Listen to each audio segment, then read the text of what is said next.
네, 안녕하세요. 세계건강소명TV에서 제가 이제 특별기획으로 무얼 다룰까 하다가 방학기간 중에 4번에 걸쳐서 행복관, 행복론에 대한 얘기를 좀 해보려고 합니다. 제가 87년생으로 올해 33인데요. 어쩌다가 제가 나이도 어린데 감히 이 TV를 보시는 저보다 훨씬 더 또 연배가 많으신 분들도 계실 텐데 고민을 했었습니다. 행복론을 이걸 논을 해야 되는 건가, 내가 논할 자격이 있는가, 제가 얘기한다고 해서 들을까. 뭐 제가 전공이 식품영양학과인데요, 전혀 무슨 뭐 철학이라든지 인간관에 대한 학문이랑은 동떨어진 걸 배운 제 입장에서 세계 각국의 다양한 행복을 좀 들려드리면 좋겠다는 생각을 했습니다. 그래서 준비를 하게 됐고요. 먼저 본격적인 이야기를 하기 앞서서 왜 이걸 다루는가를 조금 설명을 드려야 될 것 같은데, 강의를 하면서 많은 이제 청년들과 많은 분들이 이렇게 본 바 지금 이 시대가 좀 불안하고 불행감을 많이 느끼는 시대인 것 같아요. 제가 자료를 하나 가져왔는데 2018년에 조사한 바에 따르면 우리나라에서 이런 책이 있거든요. 영어로 되어 있네요. 한국 행복 리포트 2019 이렇게 해서 보면, 조사한 바에 따르면 우리나라 사람들이 20대 때, 30대 때 가장 불행감을 많이 느끼고 있다고 합니다. 스트레스도 가장 높고, 남녀의 차이도 좀 있지만 연령대에 따라서 엄청난 간극이 있다고 해요. 인생에서 10대 때 굉장히 큰 즐거움을 느끼다가 20, 30대 때 굉장히 안 좋고 부정정서, 뭐 지루함, 짜증, 우울함, 불안함 등에서도 20, 30대가 이제 다른 세대에 비해서 압도적으로 높은, 그래서 이들이 굉장히 불행한 정서를 전반적으로 가지고 있는데, 원인이 다양하게 있겠죠. 사람이 불행감을 느끼는 원인이.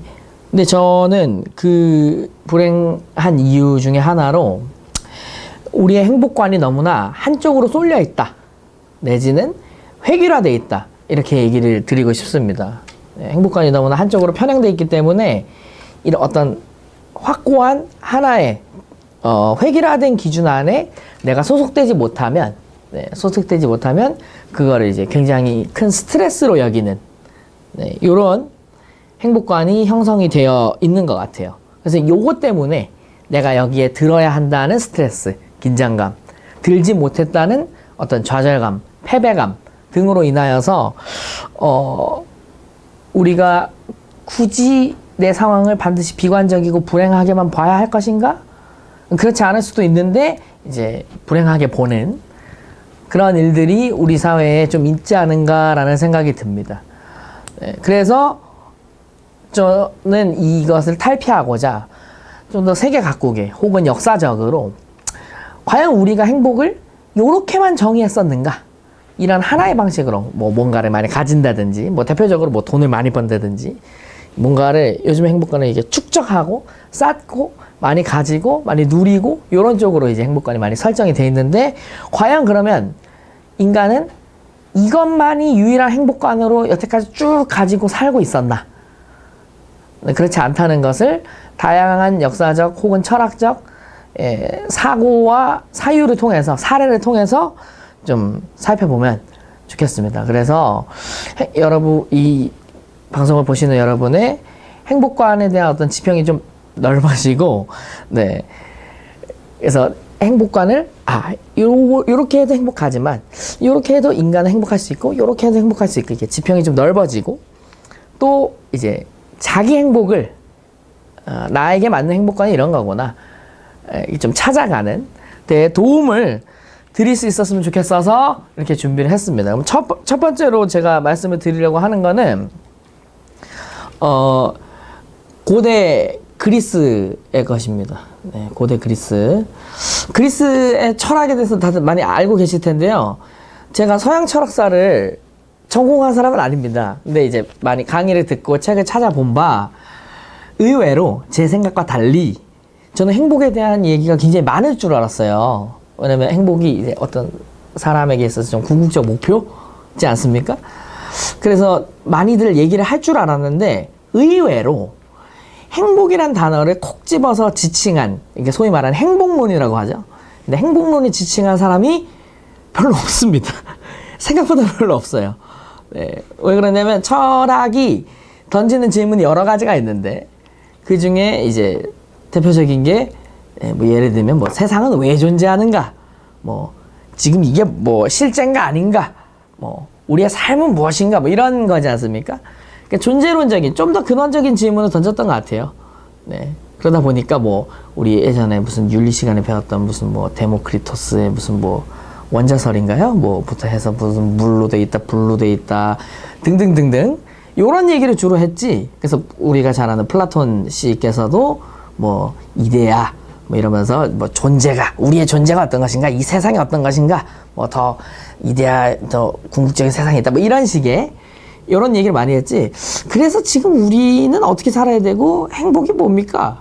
에 대해서는 생각보다 많이 얘기하지 않는 모습을 보여줬습니다. 다만 아이러니하게도 그리스 역사를 봤을 때 그리스가 알렉산더 대왕 때 이제 이렇게 확장하고 잘 지내고 있었다가 급작스럽게 무너져 내리죠. 그래서 그리스에서 얘기하던 소위 폴리스라고 하는 체제가 붕괴되는 시점이 있었습니다. 그러니까 플라톤, 아리스토텔레스의 직후 세대라고 볼 수 있는데 그 세대들이 가지고 있었던 고민이 있었습니다. 나를 지켜주고 우리가 영원할 거라 여겼던 이 어떤 국가나 체제나 공동체가 점점 붕괴되어 가는 것을 보게 된 거죠. 그래서 이때 행복에 대한, 우리 삶에 대한 논의가 조금 있어 왔던 것 같습니다. 그래서 잠깐만 살펴보도록 하겠습니다. 크게 세네 개 살펴볼 텐데요. 먼저 사상을 좀 살펴보고 사례는, 구체적인 사례들은 뒷시간에 좀 더 다루기로 할 텐데요. 첫 번째로는 에피쿠로스입니다. 에피쿠로스 학파 다 아실 거예요. 어떤 사람인지 워낙 유명한 분이라. 에피쿠로스 학파를 아마 네 글자로 줄여서 쾌락주의로만 알고 계시는 분들이 많으실 텐데요. 그래서 이제 잘 익숙치 않으신 분들은 에피쿠로스 하면 이제 쾌락주의니까 이제 하고 싶은 거 다 하고, 모든 걸 다 누리고, 내 감각을 채우고, 내가 지금 하고 싶다고 여겨지는 거 무조건 해야 되고, 약간 이런 식으로 저희 기독교인 저희 입장에서는 좀 받아들이기 어려운, 이게 뭐야? 이 말이 돼? 라고 생각이 되는 부분이 분명히 있어 보이는데 오해입니다. 오해고요. 에피쿠로스는 그렇게 얘기한 적이 없습니다. 실제로. 물론 에피쿠로스가 그런 보면 이렇게 쾌락을 추구하는 것, 자극이 강하고 강도가 강한 쾌락을 추구하는 것 자체를 부정하지는 않았다고 합니다. 그렇게 살 수도 있다. 이렇게 얘기했다고는 하는데 오히려 에피쿠로스는 그렇게 살면 안 된다고 주장을 하고 있어요. 그러면 에피쿠로스가 얘기하는 인간의 행복이 뭐냐? 한마디로 얘기하면 고통의 부재입니다. 고통이 없는 게 행복이래요. 에피쿠로스는 그렇게 봤다고 합니다. 역사적인 배경을 살펴보면 사실 좀 당연한 면이 있어요. 왜냐면 아까도 말씀드렸지만 폴리스가 붕괴되고 있는 상황이었기 때문에 그가 쾌락주의를 추구했다고 해서 막 풍요롭고 모든 걸 다 누리고 맨날 막 술 먹고 고기 먹고 이렇게 하고 싶어도 할 수가 없는 상황이었습니다. 그때 그리스의 상황은. 이런 상황에서 에피쿠로스는 사람들에게 오히려 그렇게 과도하게 쾌락을 추구하는 것, 내 몸의 감각을 추구하는 것은 이후에 인간은 자극을 원하고 쾌락을 추구하다 보면 더 큰 쾌락, 더 큰 자극을 원하게 되기 때문에 그런 삶을 추구하다 보면, 그렇게 살 수는 있겠지만 그렇게 추구하다 보면 그 이후에 더 큰 자극을 못 추구하게 됐을 경우 고통이 찾아온다. 그래서 결론적으로 더 큰 쾌락은 더 큰 고통을 불러올 뿐이다. 이렇게 주장을 했습니다. 그러면 그가 얘기하는 고통의 부재는 어떻게 찾아오느냐, 어떻게 해야 되느냐? 실제 방법으로는 삶을 유지할 수 있는 정도의 소비, 그리고 그 나머지는 좀 절제하는 방향으로 생각을 했다고 해요. 네, 우리가 평소 이게 이미지와는 굉장히 다르죠. 네, 그래서 그는 이런 삶의 방식을 통해서 그 그리스 말로 아타락시아, 마음의 평안이라고 합니다. 마음의 평안을 얻을 수 있다. 네. 그리고 이제 그가 하나 더 추가적으로 얘기한 것은 죽음에 대한 공포나 어떤 욕망, 이게 뭔가 추상적이고 설명할 수는 없으나 우리 내적으로 강하게 작용하는 어떤 그런 요인들에 대해서 정확하게 이해를 하고 있을 필요가 있다. 왜냐면 이것들에 대한 무지함이, 네, 무지함이 결국 아까 욕망을 좀 과도하게 추구하는 결과로 다가오고, 그게 결국 그 고통으로 이어지기 때문에, 네, 죽음에 대한 공포도 마찬가지죠. 죽음에 대한 공포는 사실 죽음을 우리가 맛볼 수가 없기 때문에 우리 삶에서는, 네, 죽음은 끝이니까요. 맛볼 수가 없기 때문에 그 공포가 굉장히 막연하고 추상적이죠. 근데 이제 요거에 사로잡히다 보면 실체가 없는 것에 대한 이해 없이 영원히 그 공포에 사로잡힐 수 있기 때문에 고통을 가져온다. 그래서 에피쿠로스는 이때 철학의 도움이 필요하다. 철학자가 해야 될 일이 이거다. 이런 주장을 했다고 합니다. 그러니까 이런 것에 대한 확실한 좀 삶의 정립이 필요하다라는 거죠. 에피쿠로스는 굉장히 소시민적인 삶을 추구했다고 합니다. 네, 어떤 큰 공동체나 큰 어떤 뭐 지구촌, 세계화 이런 거에는 반대했고, 약간 은거하고 소규모 공동체 안에서, 네, 각자가 약간, 네, 각자 도생하는, 이렇게 마음의 평안을 얻은 채로 요런 굉장히 소시민적인, 좀 소극적인 방식이라고 할 수 있겠죠. 네, 요런 방식의 행복을 추구했다고 합니다. 현대 시대에 시사하는 바가 저는 있다고 생각해요. 그래서 가져왔습니다. 네, 특히 생을 유지할 정도의 소비와 절제라는 말이, 네, 사실 추구하려고 하면 거의 무한에 가까운 소비를 추구할 수 있는 현대 시대에는 맞지 않는 것처럼 보입니다만, 특히 좀 제가 거기에 해당됐던 것 같은데, TV나 매체에서는 굉장히 소비를 절제 없이, 네, 사고 싶은 거 막 사고, 유튜브 이런 거 봐도, 제가 힙합을 좋아하거든요. 근데 힙합 하는 사람들 보면 막 하루에 뭐 4천만 원 쓰기, 무슨 뭐 미션처럼, 네, 4천만 원에 거의 차 한 대 사는데 다 쓰더라고요. 차를 사니까 4천만 원이 나가죠. 그런 거를, 네, 현금 막 가방에다가 현금 다발을 막 이렇게 들고 다니면서, 네, 일부러 돈 낼 때도 카드로 안 하고 이렇게 현금을 이렇게 부어서 이렇게 내고, 예, 집에 돈 세는 기계가 있고, 왜 그런지는 이해가 안 됩니다만 하여튼 그렇더라고요. 네, 침대 자기 누워 있는데 막 돈다발이 있고, 네, 이런 거를 굉장히 추구하는 거를 유튜브나 이런 등지에서 많이 보다가 실제 제 삶을 보니까 저는 동전으로 해도 그럴 각이 잘 안 나오거든요. 지폐가 아니라 동전으로 해도 이렇게 동전이 이렇게 많이 쌀 수가 없어요. 저는 그런 삶을 살면서 이렇게 살아본 적이 없어가지고. 근데 이제 그러다 보니까 저는 그런 걸 바라지도 않고 할 수도 없을 것 같고, 네, 글쎄요, 저도 그렇게 누려보면 사람이 그렇게 될런지 모르겠습니다만, 그래서 이 에피쿠로스의 이 생을 유지할 정도의 소비, 이게 참 많이 와닿았습니다. 그래서 이걸 보고 저 자신을 돌아봤을 때, 그럼 과연 내 인생을 유지할 수 있는 정도의 소비가 어느 정도 될까? 스스로 좀 점검해 봤던 것 같아요, 제가. 네, 이렇게 약간 가계부 쓰듯이 이렇게 적으면서, 예, 반드시 나가야 될 돈 한 달에, 그리고 이제 추가적으로 좀 이렇게 필요한 돈, 그 다음에 이제 안 필요하지만 이런 걸 하면 내가 즐겁겠다. 이 세 번째 거를 설정하는 게 굉장히 어려웠는데요. 이제 요게 얼마나 커지느냐에 따라서 한 달의 생활비가 바뀌는데, 네, 요런 거를 좀 점검해 보면서 어느 정도까지 내가 소비를 할 수 있을까? 그리고 이 소비가 반드시 필요한 것이었던가? 이렇게 좀 돌아보는 시간이 있었던 것 같습니다. 네, 현대의 시대에 뭐 불경기고 뭐 취업이 어렵고 이런 시대에 어느 정도는, 네, 필요한 삶의 태도라는 생각이 들었습니다. 그래서 하나 가져와 봤습니다. 에피쿠로스는 이렇게 행복을 주장했고요.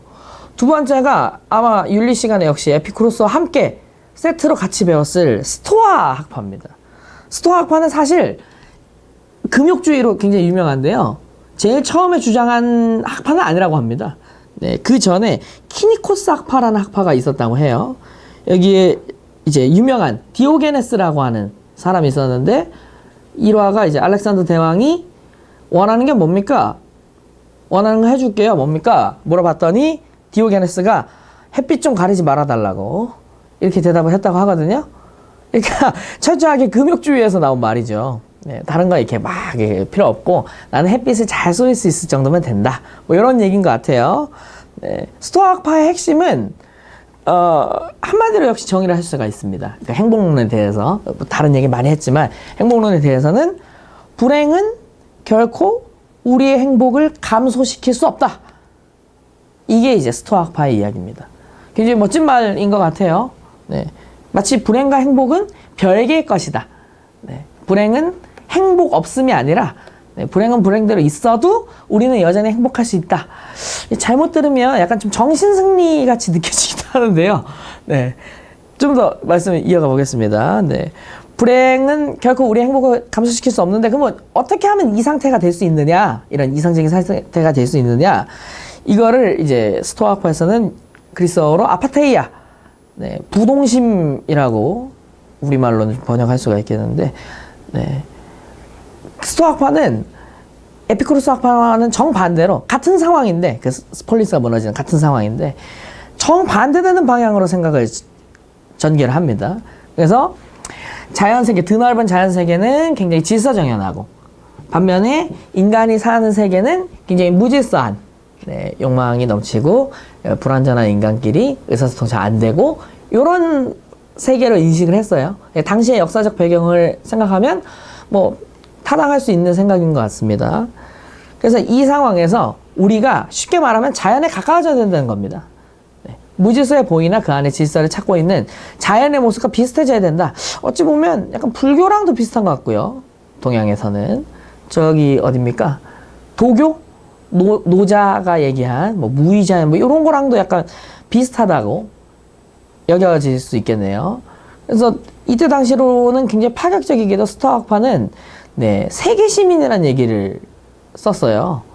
그러니까 모두가 이런 거대한 자연 안에서 결국 뭐 국가고 이런 거 소용없이 다 하나다.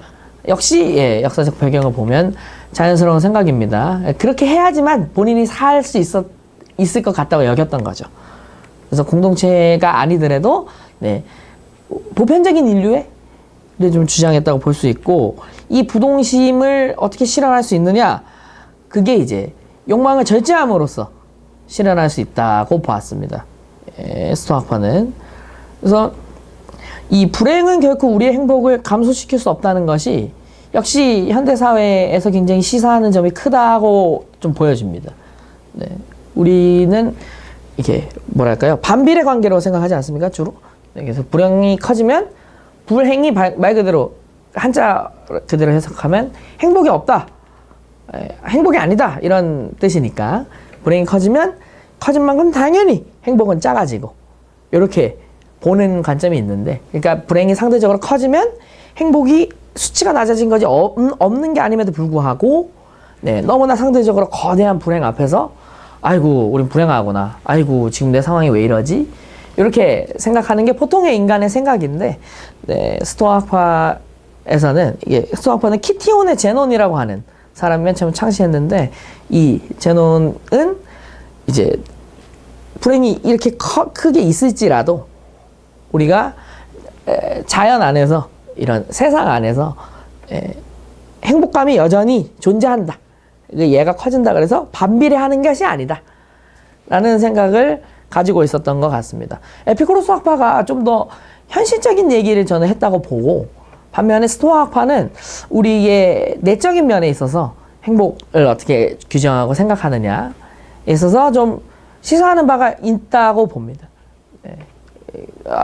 제가 이런 얘기를 하면 아까도 잠깐 언급했는데, 많은 청년들이 그럼 이게 정신승리 아니냐, 네, 실제로는 내 인생이 시궁창인데 내가 생각만 그렇게 난 괜찮아, 그래도 내 행복은 이런 게 있어, 이렇게 질문을 해주시는 분들이 많았는데, 여기에 대해서 제가 고민을 많이 했었는데요. 크게 얘기할 게 두 개인 것 같아요. 두 가지가 있는 것 같아요. 일단 첫 번째는, 좀 비참한 얘기일지도 모르겠습니다만, 저는 정신승리라도 좀 필요한 시대인 것 같습니다. 저는 그렇게 생각이 됩니다.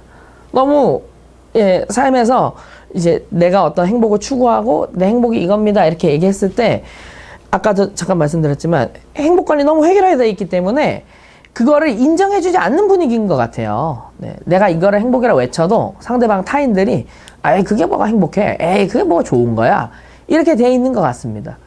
그러니까 좀 타인으로부터 공감을 받기 어려운, 너무나 모두가 한 가지만 쫓아서 달려가고 있으니까 이런 상황에서 내가 거기에 지금 현재 그 소위 말하는 레일 위에 올라가 있지 못한다고 해서 계속 이게 절망감에 빠져 있거나 아니면 내가 어떻게든 그 레일 위에 올라가야 돼 라고 하면 사람 안에 분노감이 생기거든요. 내가 어떻게든 저 위에 올라가기만 해봐. 내가 저기 올라갔단 봐. 나머지 다 어떻게 되나 보자. 약간 이런 마음으로 그것을 추구하게 되는데 결론적으로는 자기를 해치는 길로 가게 되겠죠. 본인의 내적 이야기가 건강하지가 않으니까요.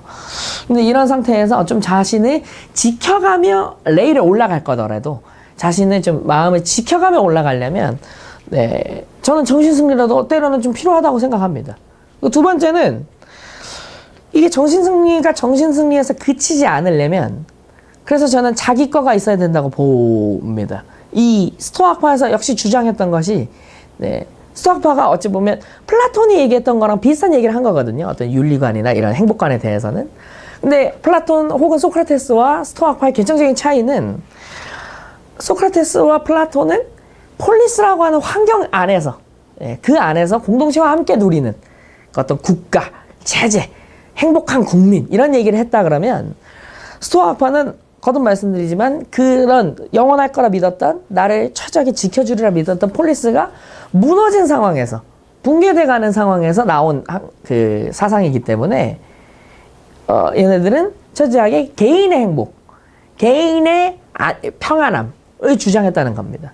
그래서 개인끼리 평안해야 되기 때문에 내가 평안하려면 쟤도 평안해야 되고 쟤도 평안하려면 얘도 평안해야 되고 이런 관점에서 서로 금욕하고 서로 지켜주고 이런 개념이 생긴 거거든요. 스토아파의 사상이. 네, 그런 의미에서 봤을 때는 우리가 이제 현대시대에서 그걸 적용한다고 한다면 각자 개인의 어떤 근거가 있어야 되겠죠. 네, 그게 단순히 정신승리가 아니라 내가 요차조차한 인간이고 내 안에 요차조차한 것이 중요한 것이고 네, 그래서 이차저차하게 한번 살아봤더니 나에게는 그 아까 말씀드린 이 획일화된 세계관이 아니어도 행복관이 아니어도 충분히 요러한 방식으로 행복하더라 라는 어떤 어떻게 보면 논리적인 설명이 가능한가 가 있어야 된다는 겁니다. 스토아파의 이런 사상이 나로 하여금 그런 걸 한번 생각해보게 하는 어떻게 하면 불행이 우리의 행복을 감소시키지 않는가 어떻게 불행과 행복이 별개인가를 이렇게 진지하게 고찰하는 과정에서 아 나에게는 이런 게 있구나 나는 요래서 불행이 있음에도 불구하고 이런 것 때문에 행복한가 보다 이렇게 생각할 수 있게 해주는 좀 사상적인 또 마음의 기반이 되는 세계관적인 기반이 되는 생각이 아닌가 싶습니다. 그래서 이제 두 번째로 스토아파를 가져와 봤고요. 세 번째로 가져온 것은 역시 비슷한 시기에 생겼던 키레네 학파라는 겁니다. 분들입니다. 이분들은 위에 얘기했던 두 분에 비하면 상대적으로 안 유명해요. 네, 잘 알려져 있지 않은데요. 키레네 학파는 아까 원래 우리가 갖고 있었던 에피쿠로스 학파에 대한 오해와 비슷합니다. 그러니까 쾌락주의죠, 쾌락주의. 네, 그래서 키레네 학파는 그리스 근교로 제가 알고 있는데 키레네의 아리스티포스 죄송합니다. 키레네는 시리아 쪽입니다. 지금의 네 그쪽에 아리스티포스라는 사람이 주장을 했다고 하는데요. 네 이들은 말 그대로 우리가 이제 머릿속에 상상하는 그 쾌락이 있지 않습니까? 그 육체의 감각적 쾌락을 추구했습니다. 네 감각적 쾌락을 추구했습니다. 과연 인간이 행복한 데 있어서 인간의 감각이 얼마만큼 중요한가? 요거에 대해서는 지금도 철학자들이나 사상가들에게서 끝없는 논쟁거리거든요. 네. 저 개인의 의견을 말하라고 하시면 저는 감각이 완전히 불필요하다고는 보지 않아요. 네, 하나님께서 우리에게 주신 거니까요. 다만 어느 정도의 절제는 필요하다고 생각합니다만 어쨌든 인간의 행복에 있어서 우리 감각이 만족하는 것, 오감이 만족하는 것이 필요하다라고는 생각을 합니다. 생각하는데 그러면 키레네 학파는 이 감각을 아까 에피쿠로스와 달리 무제한으로 계속 추구해야 하는가? 라는 오해가 또 생길 수 있는데, 생각이 생길 수 있는데, 역시 키레네 학파도 그렇지 않다고 합니다. 그렇지 않대요. 네, 그렇지 않다고 합니다. 그럼 뭐냐? 키레네 학파가 주장하는 건 뭐냐? 한마디로 요약하면 좀 멋있는 말이라고 생각했는데, 그래서 가져왔습니다. 자, 쾌락에 끌려가지 않고 쾌락을 소유하라. 이것이 키레네 학파의 가르침이었다고 합니다. 네. 그래서 이 사상에 입각하여 키레네 학파는 뭐 예를 들자면 뭐 지나친 음주라든지 어떤 뭐 마약이라든지 이런 뭐 그때 당시에도 마약이 있었는지 모르겠습니다만 이런 자신과 자신을 넘어서 다른 사람과의 관계까지 파괴하는 수준의 쾌락은 추구하지 않았다고 해요. 네. 그래서 이것을 파괴하지 않는 수준에서의 쾌락이 무엇인가? 를 고찰하고 행동하며 살았던 사람들이라고 합니다. 키레네 학파는 철저하게 이게 서구의 생각이라서 그런 것 같은데 인간은 현재를 통제할 수 있다. 미래는 안 되는데 미래는 다 통제할 수가 없는데 현재 지금 나 자신은 통제하고 다스릴 수 있다. 이렇게 봤다고 해요. 인간에 대해서 상당히 긍정적인 평가를 내린 것 같다는 생각이 듭니다.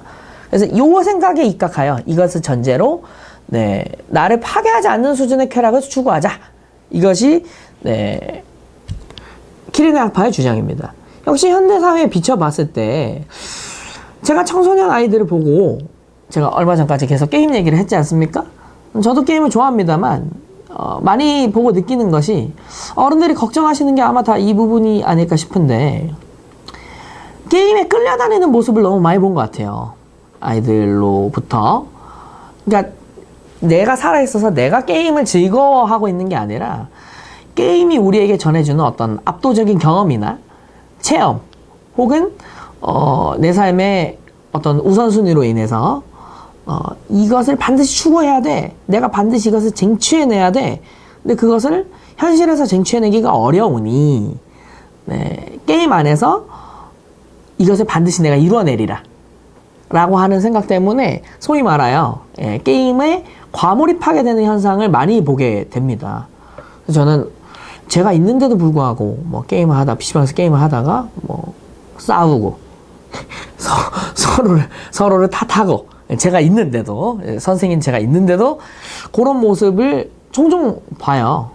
나이가 어린 친구들도 제가 초등학생을 지금은 가르치고 있는데 초등학생들도 제가 있는지도 이렇게 잊어버린 듯이 막 죽도 살도 모르고 싸우는 모습을 많이 봅니다.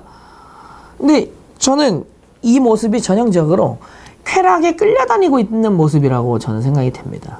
그럼 어른은 사정이 좀 나으냐 하면 딱히 그렇지 않아 보입니다. 제가 생각하기에는 뭐 술처럼 물리적으로 내가 반드시 끌려가게끔 만드는 술을 마시면 취하니까요. 이런 게 아니더라도 내가 이거를 이렇게까지 추구했어야만 했을까? 지나고 나면 이제 좀 생각해보게 되는. 저는 게임 중독은 개인적으로 청소년보다는 어른한테 적용을 해야 된다고 보여지는데요. 제가 하는 어떤 핸드폰 게임을 보면 뭐 물론 돈이 많으시니까 그렇게 추구하는 거겠지만은 뭐 게임 하나 하는데 뭐 총 여태까지 한 3억 정도 들였다. 이렇게 아무렇지도 않게 이렇게 말씀을 하세요. 실제로 3억은 3억이면 얼마 안 들으셨네요.